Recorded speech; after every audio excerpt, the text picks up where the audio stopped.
pemirsa, pemerintah berencana menaikkan pajak pertambahan nilai atau PPN tahun 2022 mendatang. Hal ini dilakukan untuk meningkatkan penerimaan pajak dan tentunya mengurangi defisit anggaran.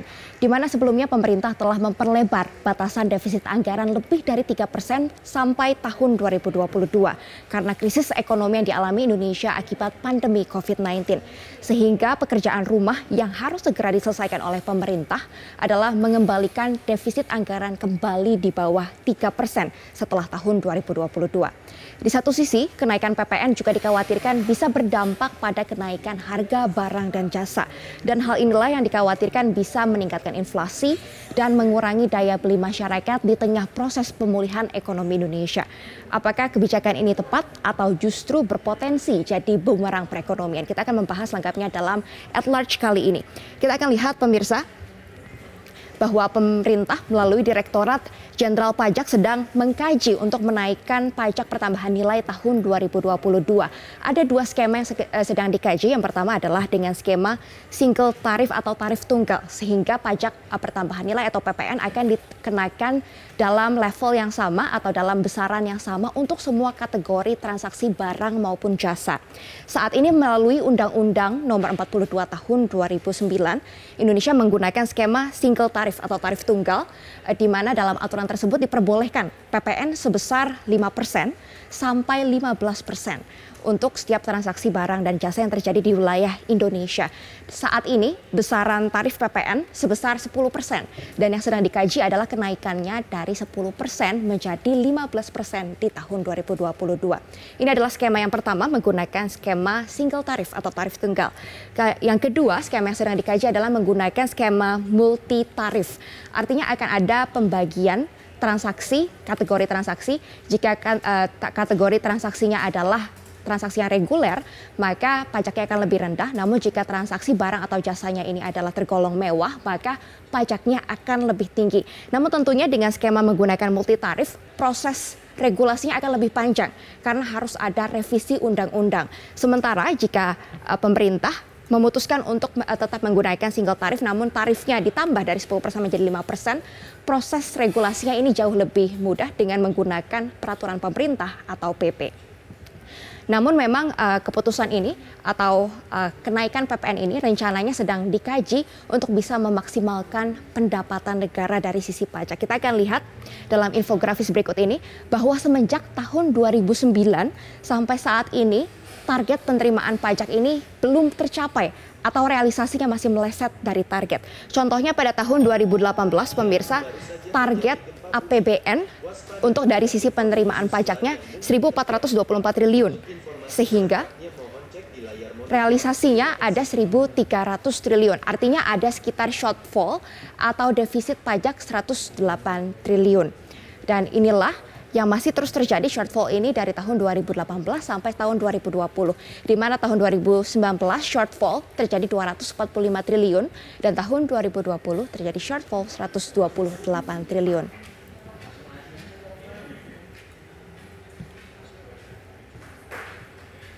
Dan kalau kita lihat shortfall inilah yang perlu ditangani oleh pemerintah. Sehingga perlu adanya pendapatan yang lebih besar dari penerimaan pajak negara. Salah satunya adalah dengan menaikkan PPN. Namun yang menjadi kekhawatiran sebenarnya adalah karena PPN ini akan langsung berdampak pada kenaikan harga barang dan jasa yang akan dibeli oleh atau dikonsumsi oleh masyarakat. Padahal kalau kita lihat 50% lebih dari pendapatan negara berasal dari belanja atau konsumsi masyarakat. Sehingga inilah yang menjadi kekhawatiran berbagai pihak. Untuk selengkapnya kita akan membahas mengenai rencana kenaikan PPN tahun 2022 bersama dengan ekonom Bank Permata Joshua Pardede. Kita akan lihat. Selamat siang Pak Joshua, terima kasih untuk waktunya bersama dengan Metro TV. Pak, terkait dengan... Ya Pak, selamat siang. Terkait dengan kenaikan pajak tahun 2022 yang sedang dikaji oleh pemerintah, Pak, banyak yang mengkhawatirkan akan terjadi inflasi dan bisa mengurangi daya beli masyarakat.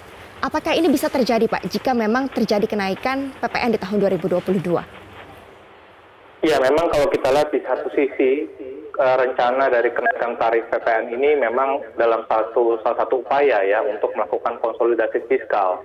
Seperti kita ketahui bersama bahwa defisit fiskal kita 2020 menyentuh sekitar 6% ya terhadap PDB defisitnya. Dan juga kita lihat juga keseimbangan primer APBN juga kita lihat defisitnya juga melebar ya sekitar 4%-an terhadap PDB. Dan kondisi ini akhirnya menyebabkan tadi defisit anggaran ini dia juga mendorong juga debt to GDP kita ya, rasio utang terhadap PDB kita pun juga ini diperkirakan akan terus melonjak. Sehingga makanya diperlukan langkah-langkah kebijakan ya untuk bisa melakukan reformasi perpajakan. Salah satunya adalah dengan menaikkan tarif PPN. Meskipun demikian di sisi lainnya dampaknya kami melihatnya ini justru akan cenderung negatif ya, apalagi mengingat bahwa konsumsi rumah tangga sekalipun memang di kuartal 1 masih terkontraksi dan di full year tahun ini diperkirakan akan tumbuh positif, tapi memang kami melihat bahwa level dari pertumbuhan dari konsumsi rumah tangga di tahun ini pun juga belum sekuat ataupun belum kembali ke dalam kondisi sebelum COVID ya, sehingga makanya ini tentunya akan bisa membatasi pertumbuhan laju konsumsi rumah tangga khususnya di tahun 2022 ya, sekiranya memang pemerintah ingin menaikkan tarif PPN tersebut di tahun 2022. Dan tentunya ini akan berdampak ya, karena kenaikan tarif PPN tersebut itu sendiri ya akan membatasi, akan mendorong penurunan daya beli masyarakat, dan tentunya di sisi produksinya pun juga, produsen pun juga akan daya saingnya juga akan berkurang, sehingga memang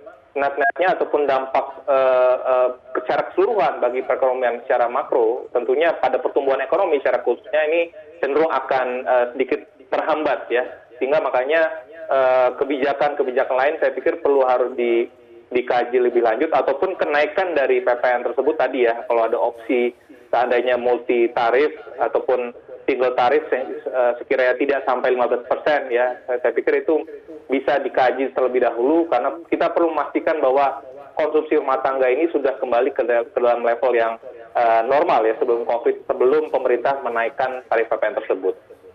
Baik, Pak, berarti Bapak melihat ada efek negatif jika PPN dinaikkan di tahun 2022. Kalau begitu apakah ada alternatif lain Pak supaya pendapatan negara tetap meningkat tanpa menaikkan PPN?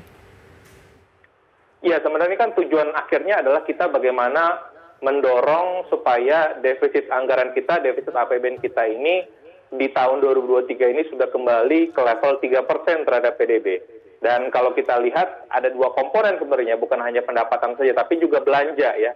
Belanja, ada juga belanja terkait juga dengan yang saya pikir opsi yang bisa dilakukan adalah misalkan mengurangi anggaran untuk subsidi, belanja subsidi, dan juga menunda ya proyek-proyek belanja proyek-proyek yang bisa ditunda ya, itu dari sisi belanjanya. Sementara itu dari sisi pendapatannya ataupun penerimaannya, pemerintah selain PPN, saya pikir juga ada beberapa opsi lain ya, terkait juga dengan bagaimana meningkatkan besaran misalkan cukai alkohol dan rokok ya. Dan kita tahu sendiri bahwa realisasi untuk penerimaan cukai tersebut ya di tahun lalu sendiri bahkan melampaui 100%. Jadi ini saya pikir bisa menjadi opsi ya. Dan selain itu juga bagaimana penerapan dari environmental taxes, dan juga yang ketiga juga dari sisi penerimaannya pun juga bagaimana mengurangi belanja perpajakan ya, karena kalau kita lihat ini spending tax pemerintah juga cenderung meningkat ya. Dan yang terakhir mungkin opsi yang lainnya lagi adalah meningkatkan tarif pajak atas properti. Jadi saya pikir beberapa opsi itu bisa diupayakan jika memang sekiranya tadi dalam kajian pemerintah tadi, pemerintah melihat bahwa konsumsi rumah tangga ini belum kembali ke level normalnya, karena ini masih dampak dari pandemi ini masih saya pikir cukup terasa ya bagi konsumen dan juga bagi daya beli masyarakat secara keseluruhan. Baik, Pak, berarti menurut Bapak ini perlu dikaji lebih lanjut. Jika konsumsi masyarakat belum pulih, bisa ada pendapatan lain selain menaikkan PPN, menggunakan pajak-pajak yang lain begitu ya Pak. Baik, apakah menurut Bapak urgent untuk melakukan kenaikan PPN saat ini Pak? Dan jika dilihat prioritasnya lebih tinggi yang mana Pak? Pertumbuhan atau pemulihan ekonomi terlebih dahulu untuk menggenjot ekonomi Indonesia, atau penerimaan untuk mengurangi defisit? Ya, sebenarnya ya tadi ya, ini dua hal, dua komponen tadi, penerimaan dan belanja.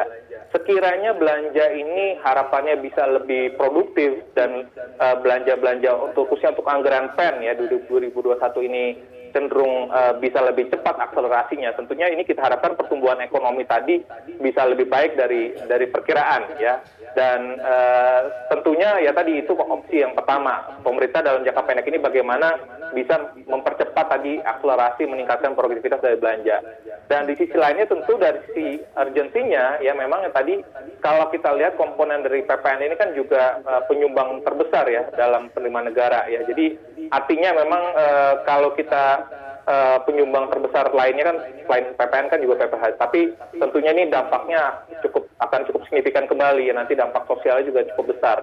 Sehingga memang opsi ini yang paling most likely ya. Tapi tadi tentu perlu dikaji lebih lanjut lagi apakah kenaikan misalkan single tarifnya tidak perlu sampai 15%, let's say misalkan dari 10% menjadi 12,5% ya. Karena kalau kita bandingkan dengan tarif PPN di kawasan ya, saya pikir Indonesia tarif PPN-nya cukup par ya, artinya sama dengan negara-negara lain di kawasan negara berkembang. Jadi saya pikir ini harus dikaji lebih mendalam lagi dan ya tadi ya ini dampaknya tentunya akan bisa berdampak tadi.